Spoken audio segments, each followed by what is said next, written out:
All right. We've got ourselves a TVT here. Trying to think. We've had PvP. We've had ZVP. We've had ZVT. I think we've had all the mirrors. We've had all the matchups. Let's go. All right. All right, have we had a PvP? We haven't had a PvP. Yeah, we had Zoun versus... Oh, yes. Versus Hero. Yeah. Okay. Top right-hand corner for Sidestorm Gaming, our yellow Terran. This is a GUMIHO.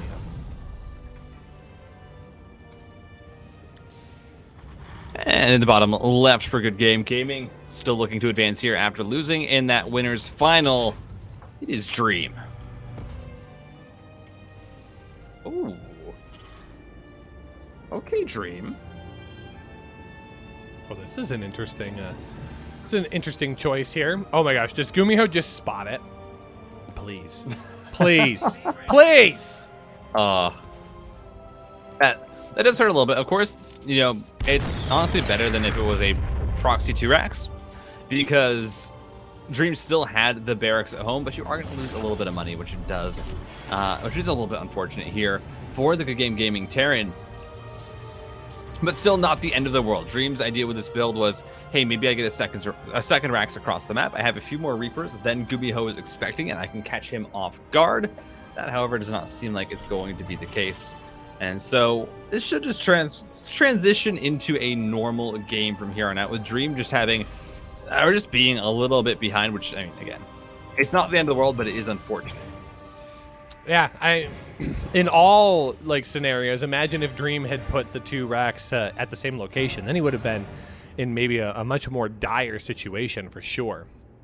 So this is probably the better of both worlds, and able to capitalize on this. Oh, and he even gets the first Reaper shot. Oh, it's like Christmas here for Dream as he's able to turn lemons into lemonade. His command center is going to be significantly further ahead as well. So if GUMIHO isn't able to create any pressure artificially, I mean, Dream's going to be able to just kind of get away with his shenanigans here in game 1.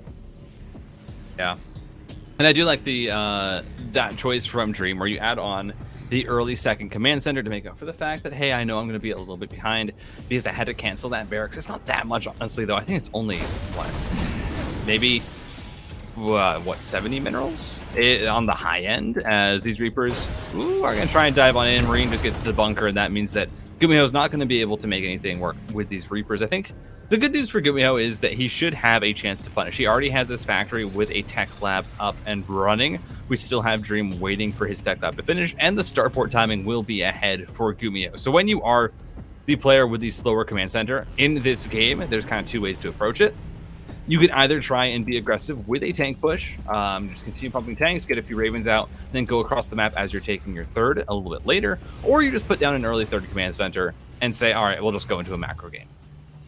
I mean, either is a strong enough choice for both of these players, especially at their onset of the 4-minute mark here. Really good work by Dream to stabilize everything out, because, like, look at the situation here. I mean, GUMIHO has, 3 additional supply, and Dream has taken a slight worker lead here. So all in all, any disadvantage that Dream might have had from being spotted out, he is eliminated in the short term, and he's going to go try and deal a little bit of different damage here, because there's no units on the opposite side of the map. They're all over here trying to push in to Dream's base. Now, this is a bit of a scary situation here. Siege tank on the low ground is going to provide a little bit of coverage, but it is going to stutter step forward a little bit to try and give itself a better position, and it will be within a shooting range of the barracks, so that is going to be a lost tech lab, and it is going to be additional work done. But this Raven is a little bit far forward here, but getting a decent amount of damage done. There's nothing else that's able to shoot up at this point. So Dream really navigating this defense well. He is really making this work here in game number 1. Yeah, and that's even a third command center on the way. That is, I mean, this is maximum greed in TVT. Of course, Dream hasn't seen what's going on across the map, but look at this. GUMIHO, he's just going to be going pretty much. I mean, this is so aggressive from GUMIHO. It's constant tank production, double Vikings as well. You need to get damage done with this build, or you are going to be so far behind. As the Sidestorm Terran, because that's the third command center. You know, 3 racks are on the way here for Dream. He's preparing to transition into the late game. I don't know if he's going to expect, though, that GUMIHO is just going to double down on this tank push. Okay, the Vikings are going to bully this Raven back in a way that's going to allow this tank push to be a bit more sizable this time around. Oh, the third command center. That's going to probably have to be canceled here. I can't see a scenario where Dream's going to be able to save that. That is going to ultimately get shut down here. Cancel does go, and the units of Dream trying to flip around to the right-hand side here. Yeah, those are going to immediately tie on in, and GUMIHO just picks everything up, and he just doubles down. He gets into the main with more of these units. Tanks are going to siege up, and this is going to be a complicating situation here for Dream. The workers have to get pulled off of the line to try and mitigate as much damage as humanly possible, but that's going to be so many SAV kills. That's 15 SCVs going down, 16 more Vikings coming across the map. If you underestimate the damage of Vikings, this is what they can do. 21 SCVs fall. And man, those Vikings early on, they land on the ground, they do a heck of a lot of damage. And that additional versus armored as well, meaning that they can get rid of course, the SCVs quite quickly. And now suddenly, Dream is really in a bad position. I mean, you lose the command center that you were building. He's going to be able to catch off a few of these Vikings, but wasn't able to kill all of them.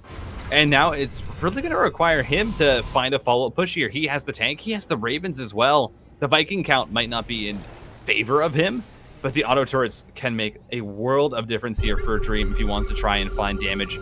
And, I mean, after what was such a good start, a way back into this game.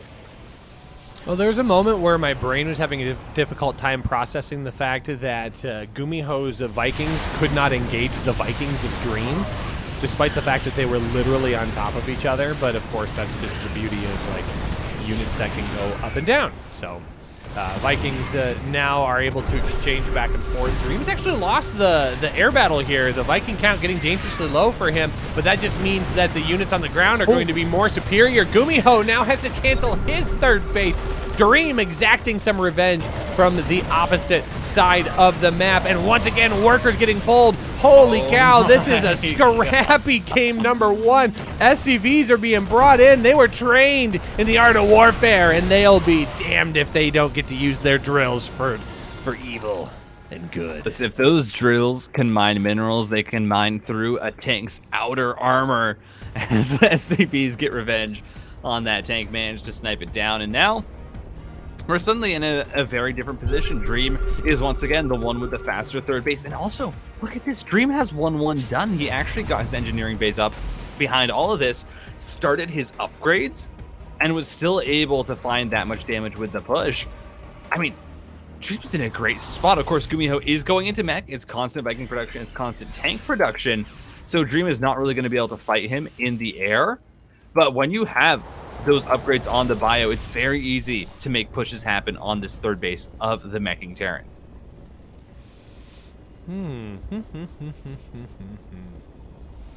Well, I mean, this kind of slows things down here for a bit, doesn't it?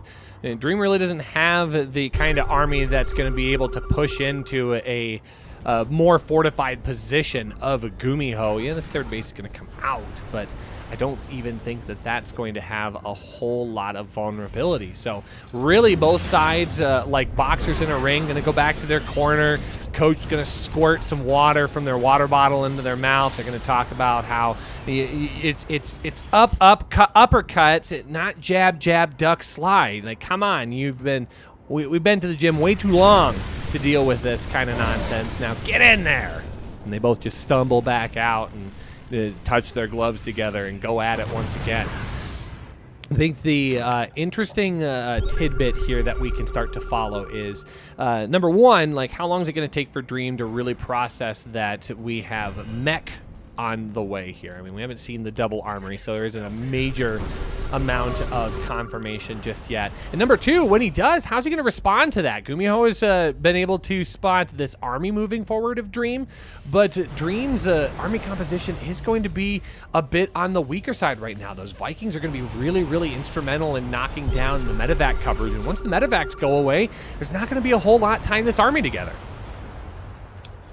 Yeah, it's a really tough position for Dream to find a push. I mean, has 2-2 on the way, and of course, when you get the +2 upgrades on the bio, then you feel a little bit more free to move on the map, especially while your opponent's tanks are still sitting only at +1, because the +2 is really where it becomes hard for the Terran to find engagements with the Marine count. And I still think right now, for Dream, I mean, you haven't really seen a lot to indicate that this is in fact mech. Now, Concussive Shell is on the way. I think he's seen enough to have an inkling as Marauders are going to be added in. Of course, in Bio versus Bio, you never add in those Marauders.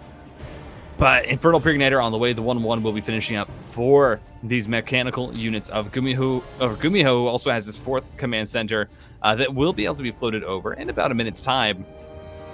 But Dream, look at this. He's going to look to split the map. And this is one way that you can really start to take advantage of mech is if you get the map split down the center, you have 2 armies moving in 2 locations. Oftentimes, because mech relies on these very, very powerful units, they can't split them between locations. Yeah, that is true, and that's going to be the upside of Dream's army composition if he's able to capitalize on it. Dream still has to do a good amount of work to pull GUMIHO apart, and that can still be a difficult enough chore to do on its own. Ooh, this is going to be a nice little run by here. Hellions going to drive on in and start roasting these SCVs from the inside out.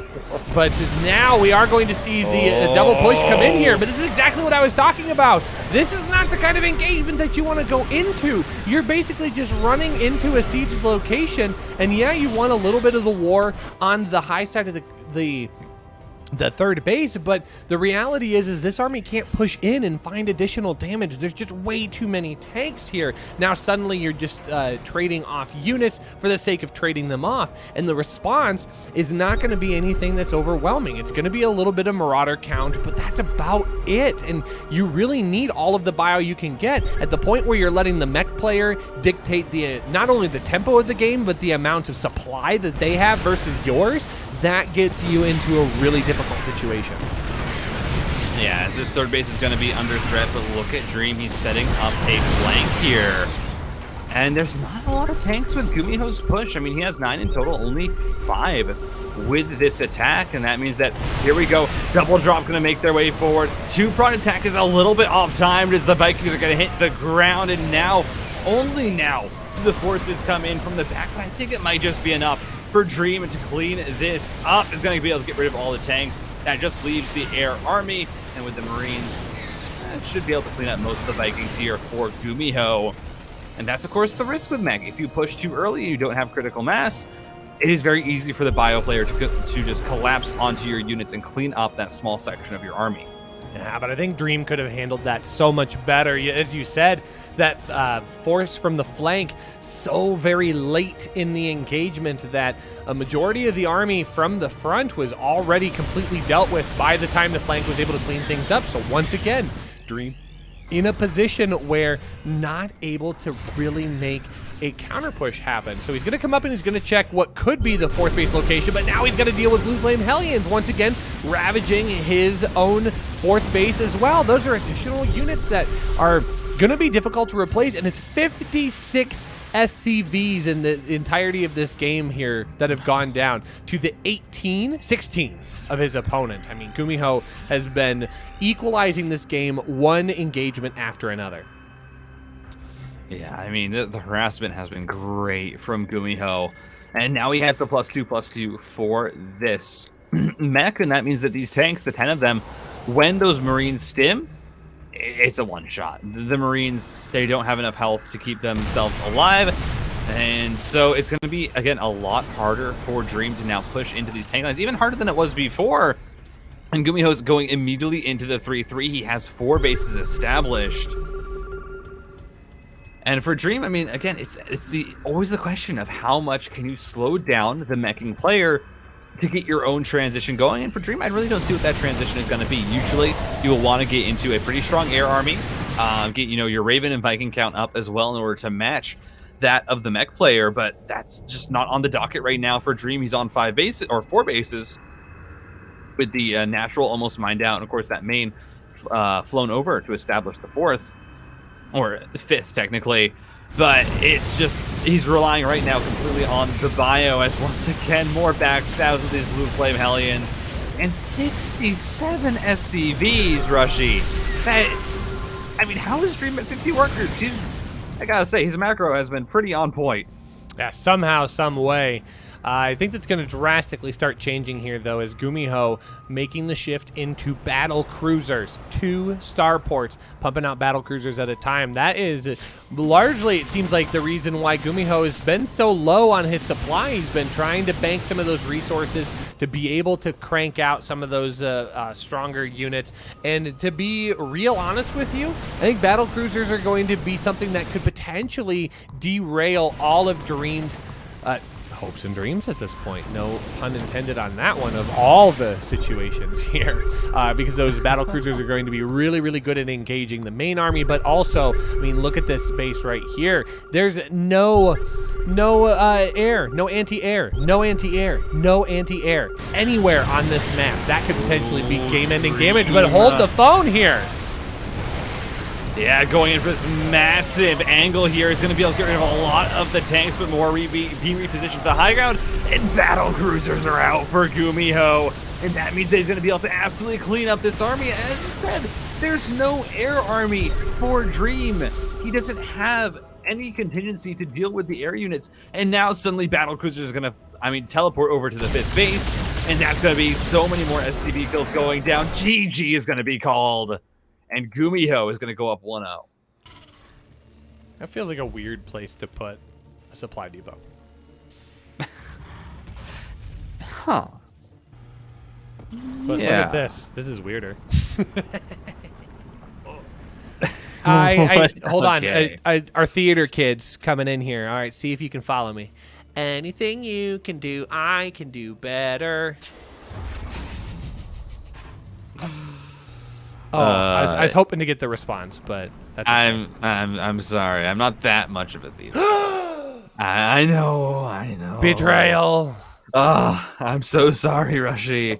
I can't believe I've done this to you. But at least we got the right idea out there. I mean, GUMIHO's going to try and do the same thing that Dream just did to him in game number 1. Yep. It's a repeat. He says, listen, I'm just gonna, you tried to cheese me in game 1. I'm gonna cheese you back. And here's the really rough part. There is no wall off for Dream. And of course he's going factory first, which is absolutely great for dealing with this.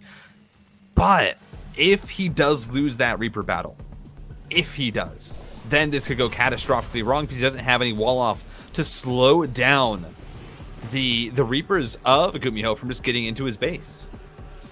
Oh, and I mean that Reaper's immediately going across the map. If this goes unspotted, I mean there's going to be a barracks back here that will produce 1 Reaper to rule them all, but this is the real damage here. This is 2 Reapers worth of engagement here. Will be a follow-up Reaper? Is it just going to go straight across the map? It is. I think it's just going to get rallied straight across here. And now the SCV down at the natural is going to get picked off here. The Reaper on the other side of the map. GUMIHO is winning on 2 different fronts here. Oh, this is awful. He picks off the Reaper across the map too. Oh no, the bunker going up this command center is going to have to be canceled. But mind you, I mean, it's not game over for Dream, but still, this is really, really bad. Okay, Hellions are here. That's good, but more Reapers are going to continue to stream across this map as this fight coming down. The Reaper getting low for Dream, but a good pullback. The Reapers for GUMIHO are so low, but none of them go down.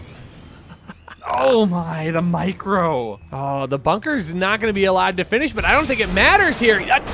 And Dream's just going to tap out. GUMIHO's done it. 2-0 victory here over his opponent, and he moves on to Code S.